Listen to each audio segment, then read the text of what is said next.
Drunk and డ్రైవ్లో దొరికిన సందర్భాల్లో పోలీసులతో కొందరు వాహనదారులు వింతగా ప్రవర్తించే వీడియోలు సోషల్ మీడియాలో చూస్తూనే ఉంటాం.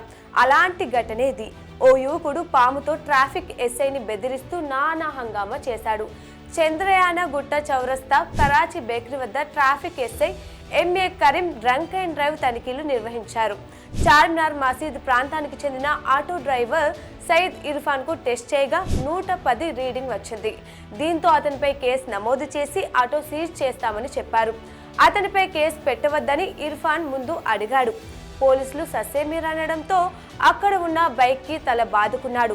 ఆటోలో తన వస్తువులున్నాయంటూ బండి దగ్గరకు వెళ్లాడు. అందులోంచి ఓ మూటను బయటకు తీశాడు. అందులో ఓ పాముంది. ఇర్ఫాన్ దాన్ని చేతికి చుట్టుకుని ఎస్ఐ వద్దకు వచ్చాడు.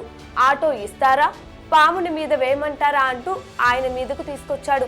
దీంతో ట్రాఫిక్ ఎస్ఐ ఫిర్యాదుతో పోలీసులు ఇర్ఫాన్ను అరెస్ట్ చేసి కేసు నమోదు చేశారు.